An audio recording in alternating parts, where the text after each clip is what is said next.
UP के जौनपुर। नाम अनुराग यादव। 5 बहनों के बाद अकेला था। उसके पड़ोसी ने कुछ बात या विवाद उसके बाद ने पड़ोसी मंजन करते समय पड़ोसी ने तलवार से धड़ से गर्दन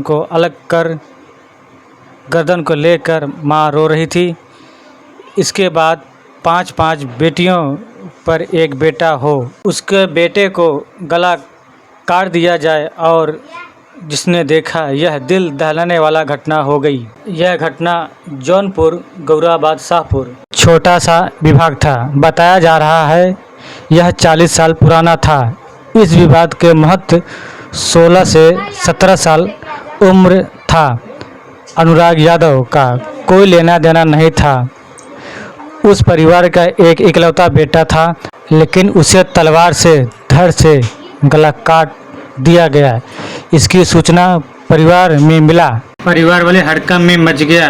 घटना की जानकारी के बाद प्रशासन, पुलिस, डीएम, एसपी मौके पर इकट्ठा हुए। तब जाकर संभाला गया गांव। जैसे कि गांव के लोग 16 साल का गला काटा हुआ देखा, सबने हंगामा मचाना शुरू कर दिया। तभी सड़क जाम कर दी गई और बवाल शुरू हो गया। इसके पहले मौके पर पुलिस पहुंच गई और कुल कार्रवाई देने के बाद सनसनी केस के बाद वारदात इसे स्थिति सहारा दिया गया। अब पता चल रहा है कि जो आरोपी फरार है, फरार आरोपी को पिता को लेकर पुलिस जांच कर रही है और जो आरोपी है तलाश जारी है। यह मामला गौराबाद शाहपुर थाना क्षेत्र का है। गांव कबरुद्दीनपुर का मामला है। यह सुबह सुबह अनुराग के घर के बाहर मंजन कर रहा था। इसी दौरान पड़ोसी ने एक युवक तलवार लेकर आया। अनुराग को कुछ बहस करने के लगा और अनुराग पर तलवार का वार कर दिया। तत्काल से गर्दन कट गई। घटना के मौके पर अंजाम देकर फरार हो गया। उसकी तलाश पुलिस कर रही। बताया जा रहा है कि ताइक्वांडो का खिलाड़ी गाजियाबाद से लेकर नोएडा तक के पदक जीत चुका था। इस खिलाड़ी की गला काट कर हत्या पूरे क्षेत्र में तहलका मच गया है। 16 साल के अनुराग की मां गोद में लेकर चीख कर रो रही थी। इस तस्वीर को लोगों ने सोशल मीडिया पर देखा, न कि भावुर हो गए। तमाम लोग जो दिल के कमज़ोर थे उनकी भी दिल दहल गए। आसपास के लोग जो मंजर दिखा और दहाड़े देखा, महिलाएं रो कर उनके दिल दहल गया। अनुराग यादव की अपनी 5 बहनों के बीच इकलौता बेटा था। अनुराग यादव राज इंटर कॉलेज जौनपुर में पढ़ता था। एक अच्छी खिलाड़ी ताइक्वांडो का उभरता हुआ था। चंदौली में इंडो पंजाब इंटरनेशनल ट्रांसफर पदक, नोएडा में अपने नेशनल में सिल्वर मेडल जीत था। इसके अलावा ग्राम प्रधान ने कहा, बगल में एक ही गांव समाज की जमीन को लेकर काफ़ी सालों से विवाद चल रहा था। उसी को लेकर आज अनुराग को लेकर मार दिया गया। इस पूरी घटना के बाद एसपी डॉक्टर अजय पाल शर्मा जी के ही 2 पक्ष में 40 साल तक जमीनी विवाद का बताया जा रहा था, जिसको लेकर युवक की जान ले ली गई।